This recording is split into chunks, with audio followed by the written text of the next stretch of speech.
नमस्कार दोस्तों, स्वागत है आपका एक बार फिर से हमारा ऑनलाइन चैनल में। लास्ट चैप्टर में पढ़ा था भोजन के बारे में, और आज हम ब्रह्मचर्य बुक का द्वितीय खंड में निद्रा का चैप्टर पढ़ेंगे।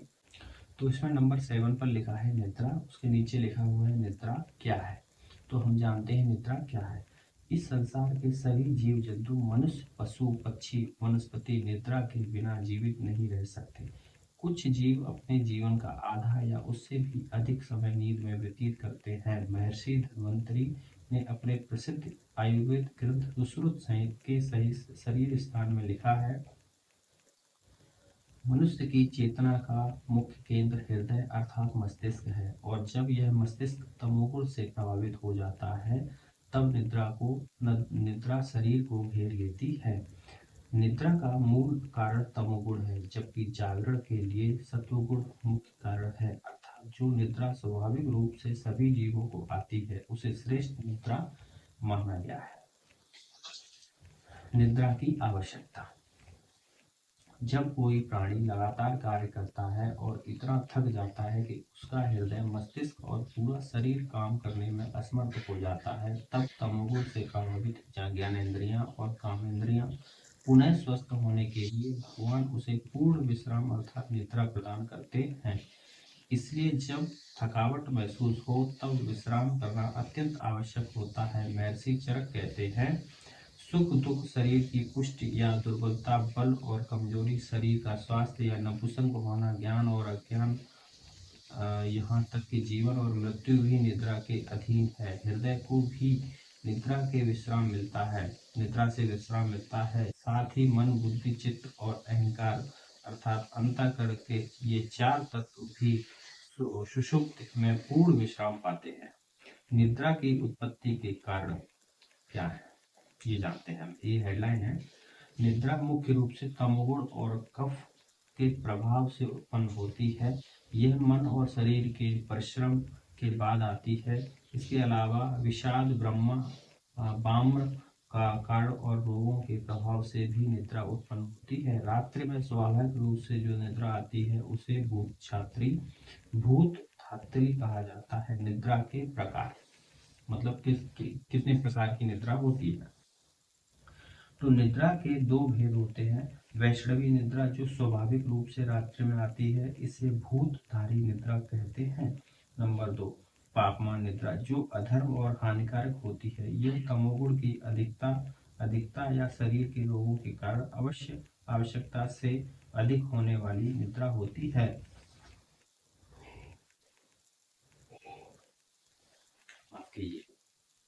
मुझे भी निद्रा आ रही है, निद्रा का चैप्टर पढ़ रहा हूँ। तो निद्रा से पूर्व की आदत है। तो आइए हम निद्रा की पूर्व की आदत जानते हैं। निद्रा से पहले हाथ, पैर, सिर आदि को धोना चाहिए। प्रभु का स्मरण, नाम जप और मंत्र जप करते हुए ही शयन करना उत्तम होता है। सोने से पहले मल मूत्र त्याग कर ही बिछौना लेना चाहिए। जब तक अच्छी नींद न आए तब तक बिस्तर पर न लेटें। रात्रि का भोजन हल्का होना चाहिए और भोजन तथा निद्रा के बीच कम से कम 2.5 घंटे का अंतर रखें, जिससे स्वप्न दोष से बचा जा सके। स्वप्न दोष से पीड़ित व्यक्ति को अंडकोश को ठंडे पानी से अच्छी तरह धोकर गीला करना चाहिए। साथ ही मूत्रेंद्रिय के अग्रभाग पर ठंडे जल की धार डालने से लाभ मिलता है।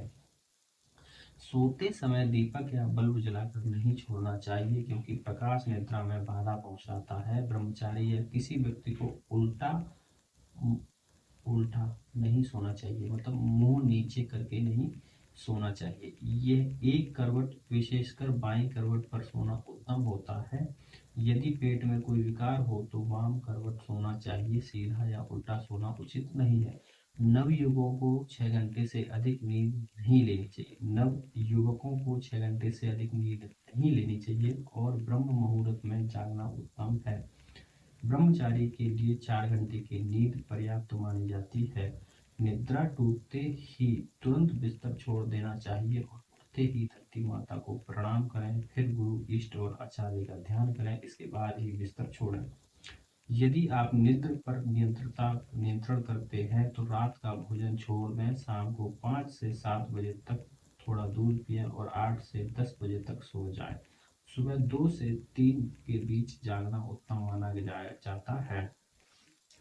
अधिक निद्रा दूर करने के उपाय। पतले व्यक्ति को तुलना में जितना शरीर अधिक मांसल है या मोटापा रहता है, उन्हें अधिक निद्रा की समस्या अधिक होती है, क्योंकि उनमें तमोगुण का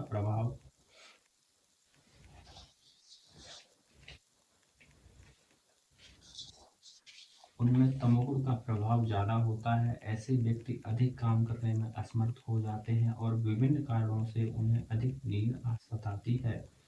सुश्रुत संहिता में अधिक निद्रा को दूर करने के लिए उपाय बताए गए हैं। अत्यधिक निद्रा होने पर वमन, संशोधन, लंघन, रक्तमोचन मतलब उल्टी कराना, शरीर की सफाई, उपवास, रक्तदान और मन को व्याकुल करने वाले उपाय लाभकारी होते हैं। ये सभी साधन अधिक निद्रा की समस्या को कम करने में सहायक हैं। ब्रह्मचारी को दिन में न सोने का निर्देश। ये हेडलाइन है, ब्रह्मचारी को दिन में न सोने का निर्देश।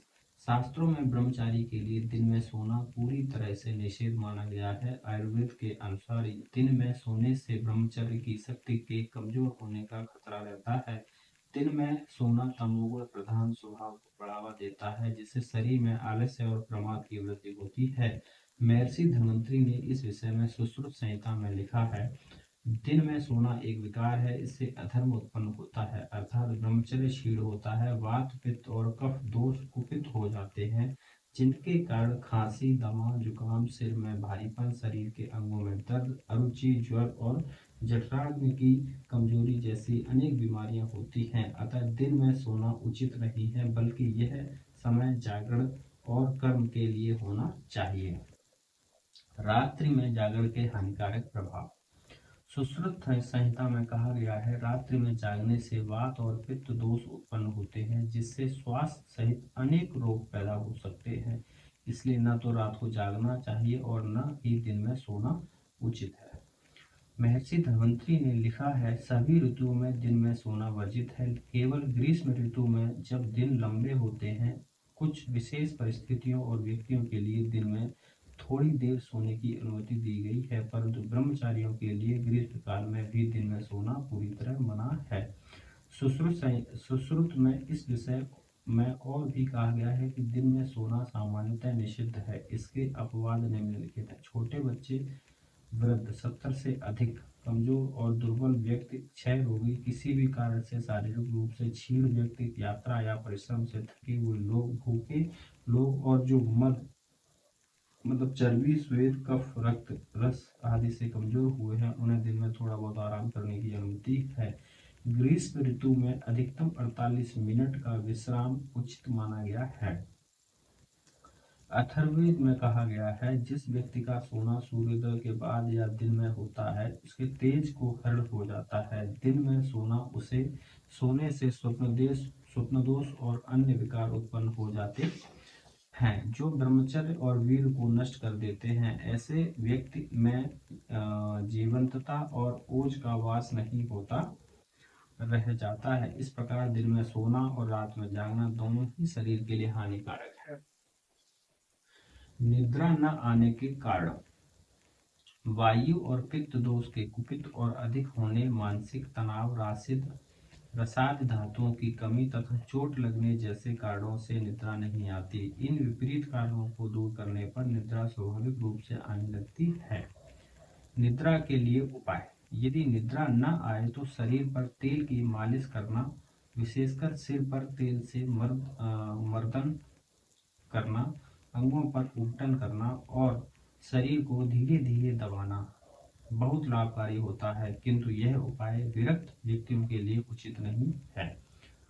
रात्रि में द्राक्ष, मिश्री, ईख मतलब शक्कर जैसे मीठे पदार्थों का सेवन करना चाहिए। शयन स्थल को स्वच्छ और आरामदायक बनाना आवश्यक है। यदि निद्रा की समस्या अधिक हो तो चिकित्सक की सलाह लेना अनिवार्य है। निद्रा त्याग।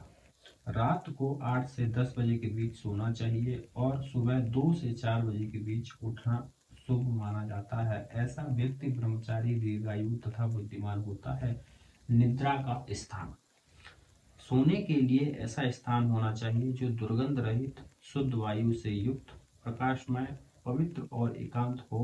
साथ ही गोमय मतलब गोबर लिपा हुआ हो। बिस्तर स्वच्छ होना चाहिए और ऋतु के अनुसार अनुकूल होना चाहिए, जिससे निद्रा जल्दी और अच्छी आती है।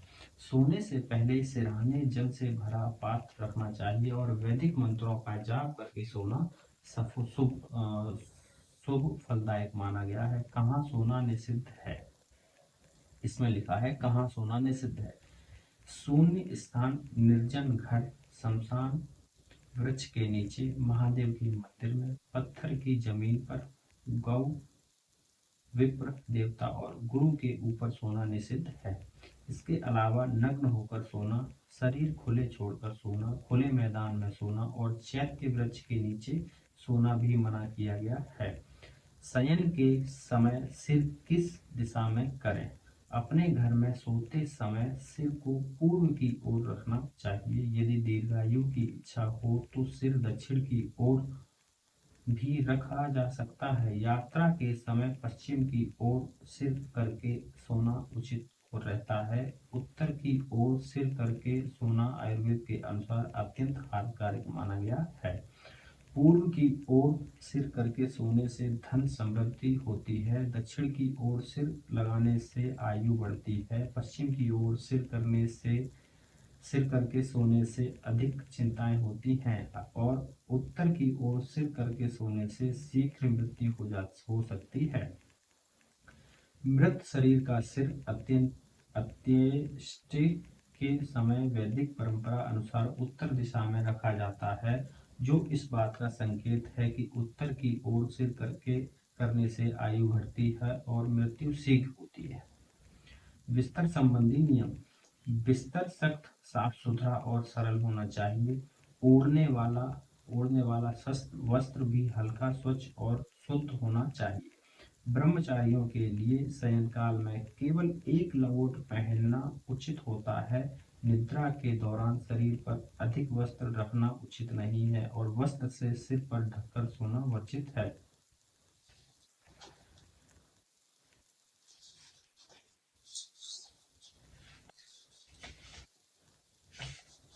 शास्त्रों के अनुसार ब्रह्मचारी को भूमि अर्थात धरती माता की गोद में सोना चाहिए। इसे सर्वोत्तम माना गया है। जो ब्रह्मचर्य को पुष्ट करना चाहता है उसे चारपाई या पलंग पर सोने की अनुमति नहीं है। यहाँ तक कि उन पर बैठना भी निषिद्ध है, क्योंकि ये गृहस्थ जीवन के लिए है। ब्रह्मचारी को अपने आचार्य या गुरु की अनुमति के बिना गृहस्थ जीवन अपनाना या गृहस्थ वस्तुओं जैसे खाट का उपयोग नहीं करना चाहिए। खाट पर सोने से मेरुदंड, रीढ़ की हड्डी सीधी नहीं रहती। इससे उनके स्वास्थ्य संबंधी समस्याएं हो सकती हैं। मेरुदंड के सीधा रहने से प्राणायाम की सिद्धि होती है, फेफड़े स्वस्थ रहते हैं और वृद्धावस्था में कमर न झुकने जैसे लाभ मिलते हैं। इसलिए ब्रह्मचारी को खाट पलंग के झंझट से बचना चाहिए।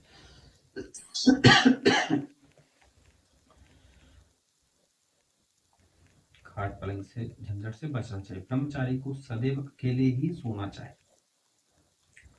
ब्रह्मचारी को हमेशा अकेले ही सोना चाहिए और कभी भी अपने वीर्य का क्षय नहीं करना चाहिए। यदि कोई इच्छा अनुसार वीर्य स्खलित कर देता है तो वह अपने ब्रह्मचर्य व्रत का हनन करता है। चाहे वह शिशु हो, बालक हो, किशोर हो या युवक, हर अवस्था के ब्रह्मचारी को अलग अलग सोना चाहिए। किसी के साथ सोने से सबसे सही बालक भी भ्रष्ट हो सकते हैं। इसलिए दो या दो से अधिक लोग कभी भी एक ही बिस्तर पर एक साथ न सोएं। कई बार माता पिता अपने सगे भाई बहनों एक ही चारपाई पर बिस्तर पर सुला देते हैं तो उचित नहीं है। इससे बच्चों को होने वाली हानि की कल्पना भी भयावह है और इसलिए हमेशा अकेले सोना ही कल्याणकारी होता है। यह नियम आज के युवाओं को दृढ़ता से अपनाना चाहिए। तो ये आज हमारा था निद्रा के बारे में, जो हमने निद्रा के बारे में पढ़ा कि हमें निद्रा कैसे कैसे लेनी चाहिए, किस किस के समय पर लेनी चाहिए, कहाँ सोना चाहिए, किस तरफ सर करना चाहिए। तो आज का वीडियो हमारा इसके ऊपर था। तो हमारा जो नेक्स्ट वीडियो में हम मिलेंगे वो है हमारा लंगोट बांधे रहना। तो मैं अब इस वीडियो को यहीं पर विराम दे रहा हूँ। चैनल में जुड़े रहने के लिए बहुत बहुत